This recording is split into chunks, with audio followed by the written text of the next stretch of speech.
আমি শিক্ষা গ্রহণ করব গুরুদেব ওই ধনুর্বিদ্যা। ধনুর্বিদ্যা মানে হাতে চালাতে চাই। বেশ, এদিকে এসো কৃষ্ণ, এদিকে এসো। দেখে মনে হচ্ছে খুব দুরন্ত, তাই না? এদিকে এসো।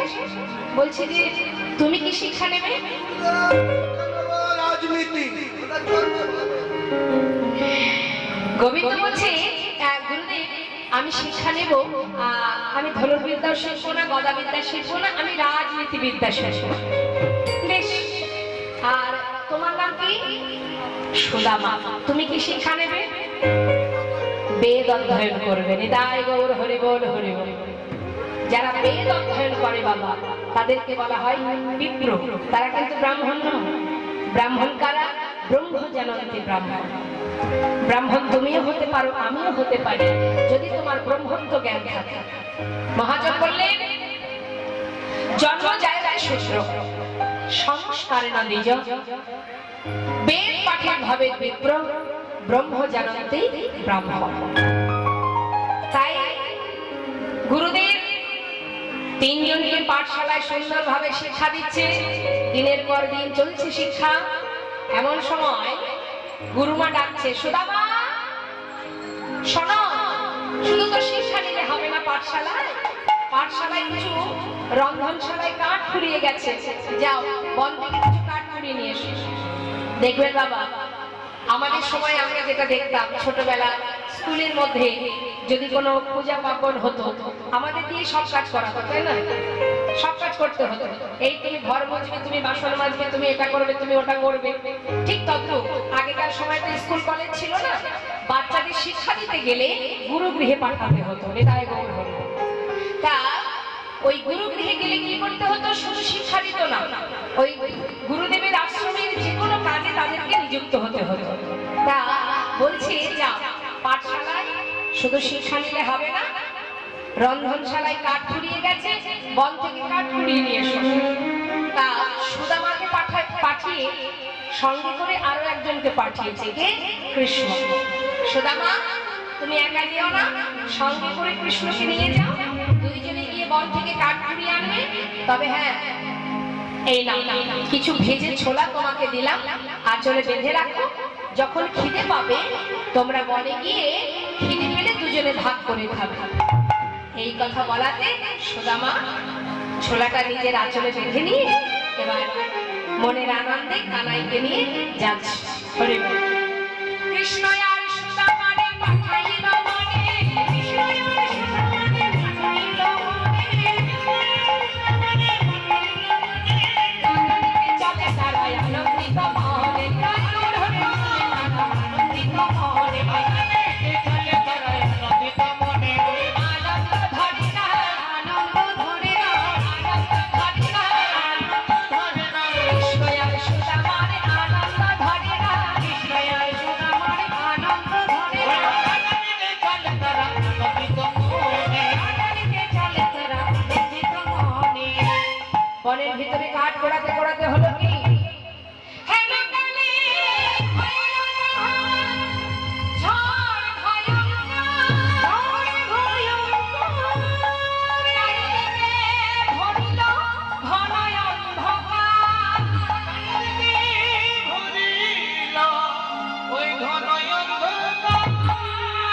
বনের ভিতরে প্রচন্ড ঝড় বৃষ্টি।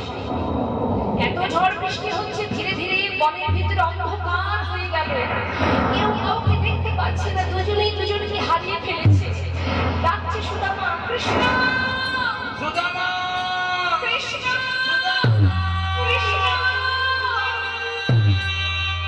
ছুটতে ছুটতে হঠাৎ যেই না কানাইকে দেখেছে সুদামা, দেখছে একটা গাছের ডাল ভেঙে পড়বে কানার অঙ্গে, ছুটে গিয়ে সুদামা বুকের মধ্যে জড়িয়ে ধরলে, আর গাছের ডালটা এসে পড়লো সুদামার অঙ্গে। কানাই বলে উঠল, বন্ধু এত ভালোবাসিস তুই, এত বড় গাছের ডালের আঘাত তুই আমার অঙ্গে লাগতে দিলি না ভাই। হরি বল। কানাই রে,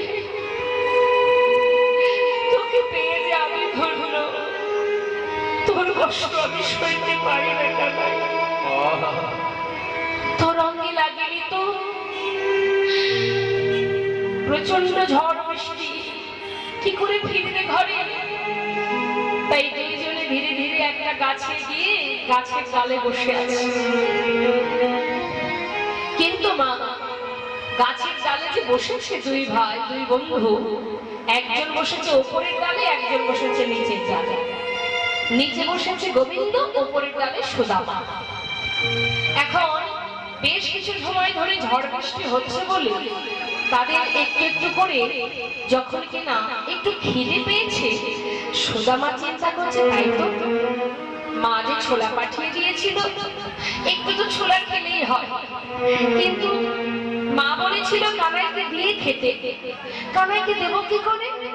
সে তো নিচের ডালে বসে আছে।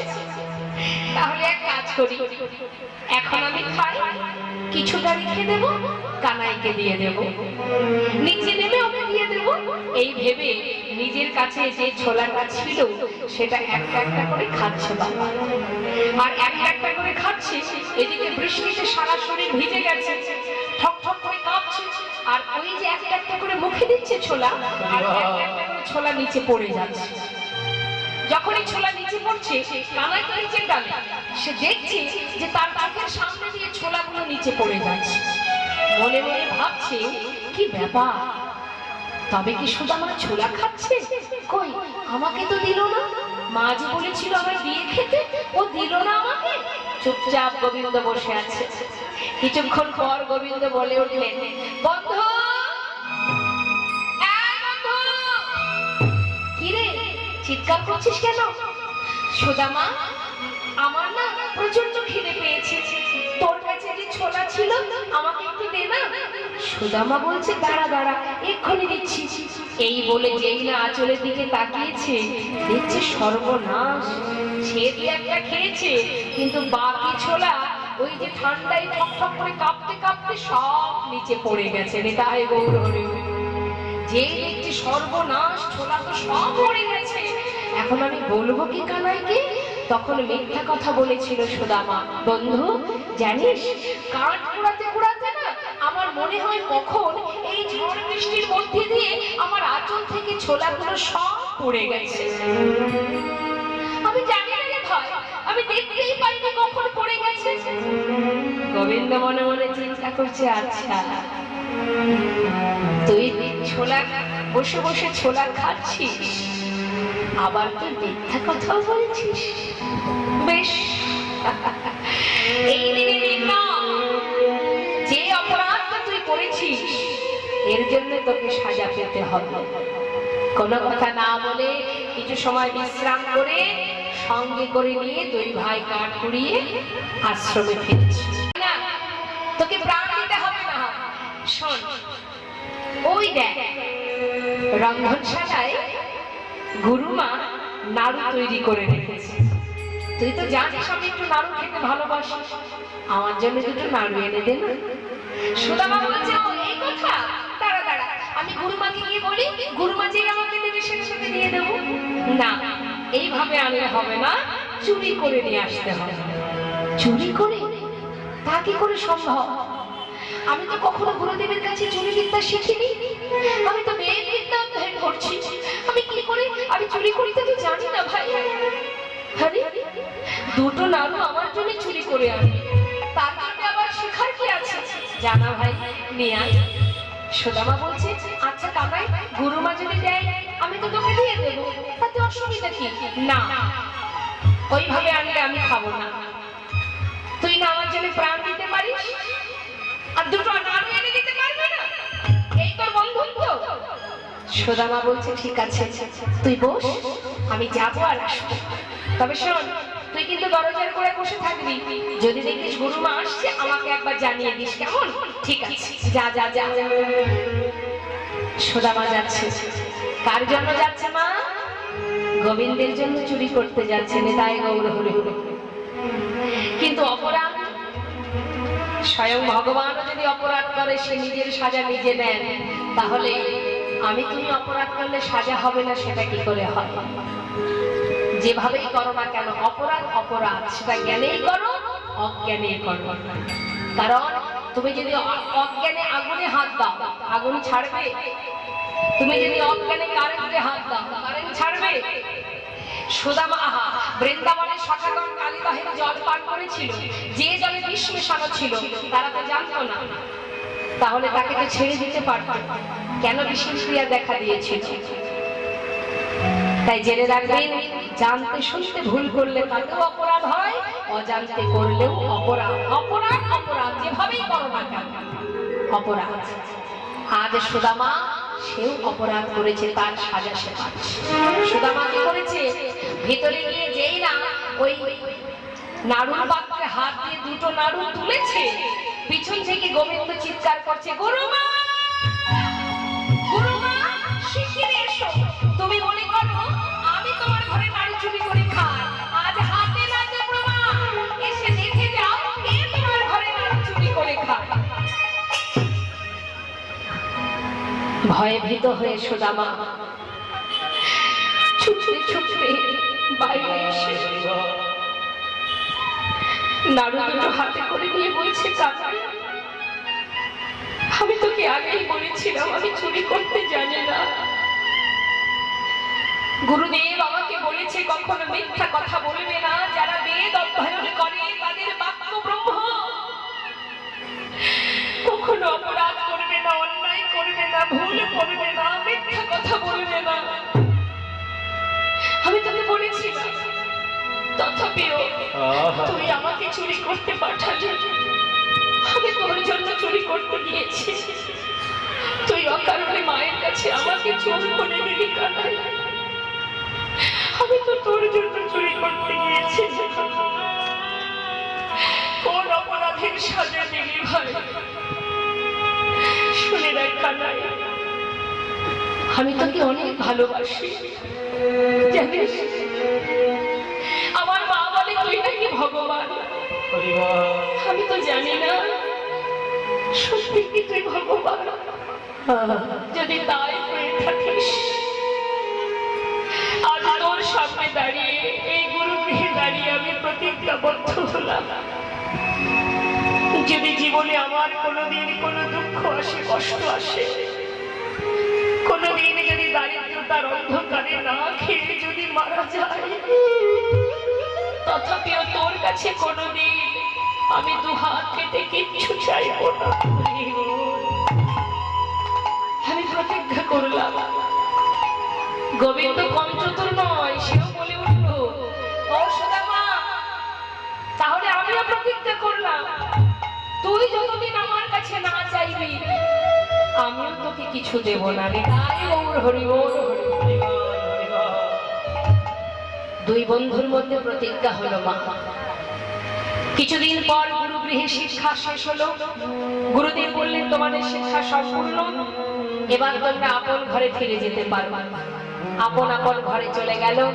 গোবিন্দ কিন্তু আর বৃন্দাবনে যাননি, সেখান থেকে তিনি চলে গেলেন দ্বারকায়। সেখানে গিয়ে তিনি দ্বারকার রাজা হয়ে বসে রইলেন।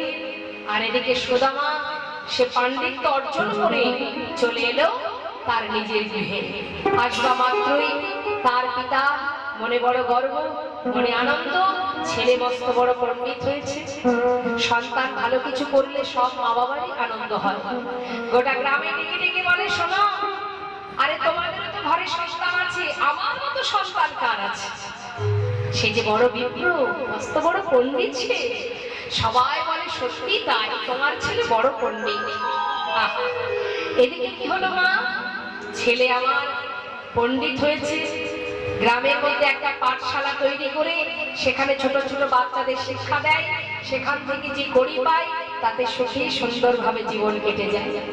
দেখতে দেখতে উপযুক্ত বিবাহের বয়স হয়েছে, তাই সুকন্যার সন্ধান করে শুভ দিন থেকে সুদামার বিবাহ দিয়েছে। তাই গৌর হরি বল, হরি বল।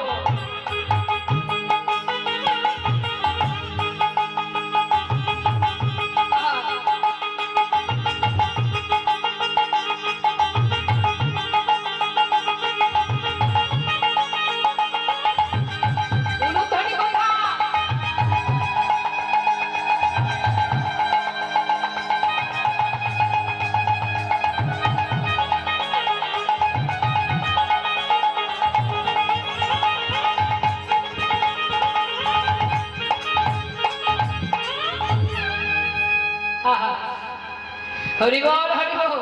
নতুন বউ বাড়িতে এলো, উলুধ্বনি করতে হবে না? হ্যাঁ, যাক সুদামার বিয়ে হলো, স্ত্রী এলো ঘরে, কিছুদিন যেতে যেতেই সন্তান হলো তার। এত সুন্দর সংসার, পাঠশালায় শিক্ষা দিয়ে সেখান থেকে যা করি পাই, সংসার কেটে যায় মনের আনন্দে।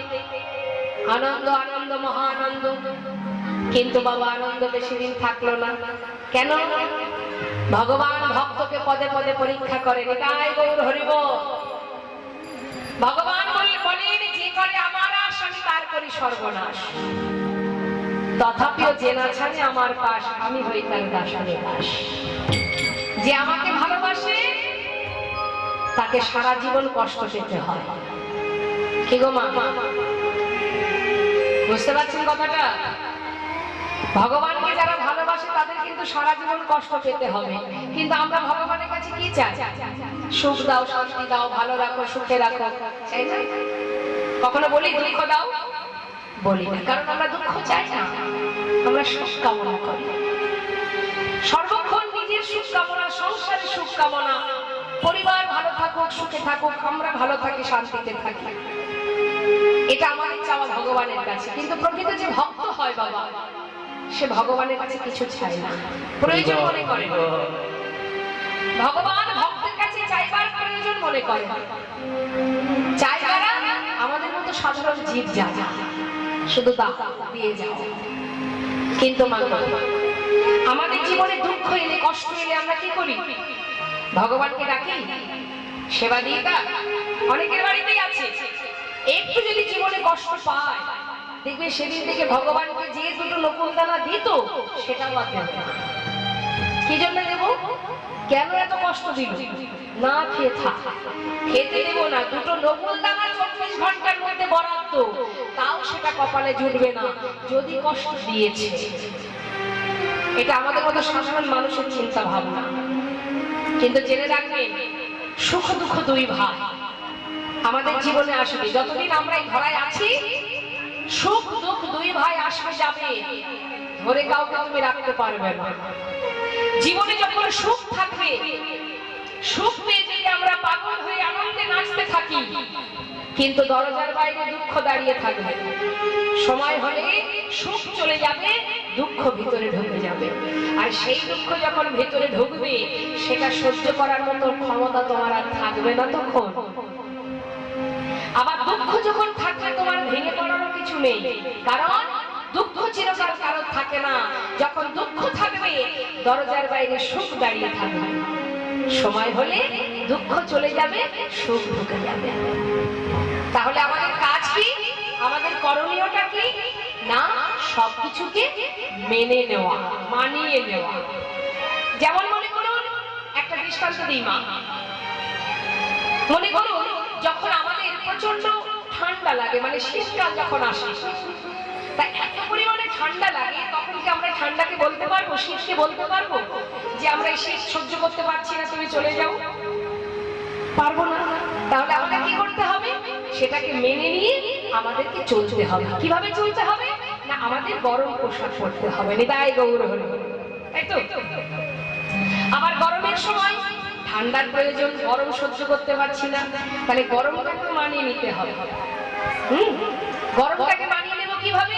একে তো তাড়াতে পারবো না, এ আসবে যাবে, অর্থাৎ একে যখন তাড়াতে পারবো না, তাহলে এটাকে মেনে নিয়েই চলতে হবে। কি করা যায়? এসি ঘর আছে, ফ্যান আছে, তাই তো? হ্যাঁ হ্যাঁ, ঠিক তদ্রূপ আমাদের জীবনটাও তাই বাবা। আমাদের হরে কৃষ্ণ, আমাদের জীবনটা হচ্ছে একটা সেবার থালার মতো। একটা সেবার থালায় কি থাকে? কথাগুলোর মধ্যে একটু মন দেবে। আমরা যে থালাতে খাওয়া দাওয়া করি, মধ্যাহ্নে ভোজন করছেন আপনি, সেবা করছেন, সেই থালাতে কি কি আছে? অন্ন আছে, ভাজা আছে, তিতো আছে, ডাল আছে, রসা আছে, শুক্তো আছে, চাটনি আছে, তাই তো? সব রকম আছে। এবার বাবা মনে করুন, এত কিছুর মধ্যে আপনার সব থেকে বেশি প্রিয় চাটনিটা, আর কিচ্ছু নয়, শুধু চাটনিটা আপনার প্রিয়। এখন সেই চাটনিটা যদি থালা ভরে আপনাকে দেওয়া হয়, ভালো লাগবে? সুখ পাওয়া যাবে? যাবে না। কখন সুখ পাওয়া যাবে? তার সঙ্গে আনুষঙ্গিক আর যারা আছে সেগুলো যদি থাকে তবেই চাটনিটা খেতে ভালো লাগবে। নিতাই গৌর হরি বল। তত্র আমাদের জীবনটা কাটা, আমাদের জীবনে এই জীবনটা ওই সেবার থালার মতো। দুঃখ থাকবে, সুখ থাকবে, উঁচু নিচু, ভালো মন্দ, চাওয়া পাওয়া, হারানো সব থাকবে, তবেই এটা জীবন। শুধু যদি সুখ থাকে কারোর মধ্যে, কোন জীবের যদি শুধু সুখ থাকে, জীব কি করে? জীবের স্বভাব কি? জেনে রাখবেন, জীবের এটাই স্বভাব, যেটা তার কাছে থাকবে সে কিন্তু তাতে খুশি হয় না, যেটা তার কাছে নেই জীব সেই দিকেই ছুটে যায়। নিতাই গৌর হরি বল। অর্থাৎ যার কাছে যেটা আছে সে তাতে খুশি হবে না, সে দেখবে কি কোনটা আমার কাছে নেই, সেই দিকে মানুষ ছুটে যায়। এটা জীবের স্বভাব। তাই আমাদের জীবনে সুখ দুঃখ সবই আসবে, ভালো মন্দ সব থাকবে, তার জন্য গোবিন্দকে দায়ী করে কি হবে? যেমন কর্ম করবে ফলটা তো তেমনই পাবে। হ্যাঁ, কর্ম অনুযায়ী ফল, ফল তেমনই পাবে। সবাই মিলে একবার দুবাহু তুলে বলবো, দেখে হাত তুলুন, প্রত্যেকে তুলবেন। বসো,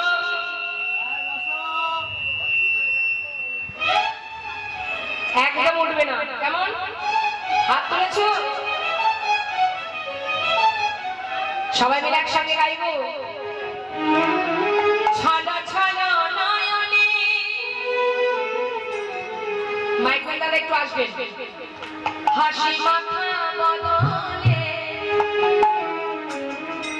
আনন্দ কাননে, একবার ভ্রময়নী বা। ভগবানকে ভালোবাসতে গেলে তার নিয়ম কি? চোখে থাকবে কৃষ্ণ প্রেমের বাড়ি, মুখে থাকবে হাসি, আনন্দ কানন, তার মধ্যে সর্বদাই তুমি বিরাজ করো।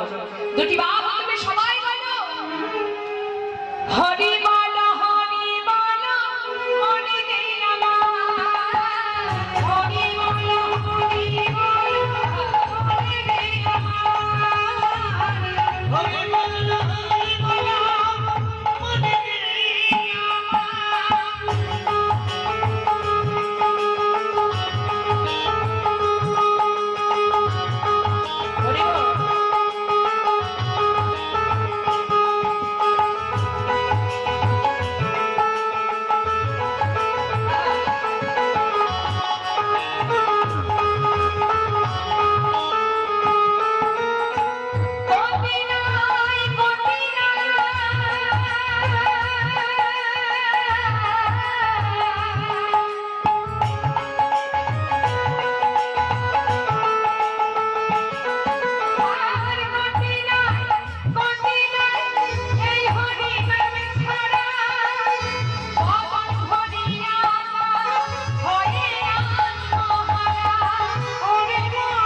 আমাদের নাম ছাড়া গতি নাই, গতি নাই, গতি নাই। জেনে রাখো, সময় গেলে আর পাবে না। সময় করিয়া পথে ধরিয়া যেবা চলে দ্রুত গতি, সময়ের শেষে অনায়াসে সেখানে চলে যায় আপন বাসর। তুলবি যদি ছানা মাখন সকাল সকাল দোলে, শিশুকালে কৃষ্ণ ভজন বৃদ্ধতে ভজনেতে বাধায় গল্প। আপনাদের পরম সৌভাগ্য, আপনারা ভাগ্যবান ভাগ্যবতী, তাই এখানে বসে কৃষ্ণ নাম হরিনাম শ্রবণ করছে।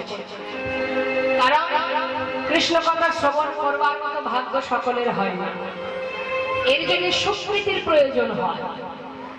সুকৃতি না থাকলে কৃষ্ণ ভক্তির প্রতি প্রীতি ভক্তি ভালোবাসা জন্মায় না। অনেক সুকৃতির দরকার। গাছে তো অনেক ফুল ফোটে, সব ফুল তো আর গোবিন্দের চরণে পৌঁছায় না। ফুল আস্তে আস্তে গেটের কাছে অনেক কথা হচ্ছে, তাই মাগো যাদের কৃষ্ণ ভক্তি হয়েছে তাদের মনুষ্য কুলে জন্ম পাওয়া সার্থক। যাদের হয়নি তাদের মতো দুর্ভাগা কপাল আর কিছু নাই। যারা বোঝে না, বুঝতে চায় না, অনেকেই আছে জগতে। যার ইশারায় আমরা চলি, যে চালাচ্ছেন তাই চলছি, যে খোদায় অন্ন দেয়। অনেকে বলে দেখবেন, অনেকে বলে কীর্তন শুনতে যাব, আরে কীর্তন শুনলে কি হবে? কীর্তন শুনলে তো আর পেট ভরবে না, বলে না। তার মানে আমি রোজগার করলে তবে পেট ভরবে। তুমি কি জানো তুমি রোজগার করতে পারবে? সে যদি চায় তোমার কাছ থেকে সব কেড়ে নিতে পারবে। তার একটা প্রমাণ দিই বাবা আপনাকে। যিনি আমাদেরকে খোদায় অন্ন দিচ্ছেন, যিনি আমাদের পিপাসায় বাড়ি দিচ্ছেন, যিনি আমাদের অঙ্গের পোশাক দিচ্ছেন, তিনি দিচ্ছেন তাই পাচ্ছি। জগতে অনেকেই আছে, আমরা বলি না আমার এটা নেই ওটা নেই সেটা নেই। কি নেই ভগবান কি দেয়নি সেটা ভাবো। আপনার থাকার জায়গা আছে, অনেক মানুষ আছে যারা গাছতলাতে জীবন কাটাচ্ছে। আপনার সংসারে সুখ আছে, আপনি খাচ্ছেন ঘুরছেন এসি ঘরে রয়েছেন, তথাও যদি বলেন যে আমার সুখ নেই, যারা প্রখর রৌদ্রের মধ্যে অনাহারে দিন কাটাচ্ছে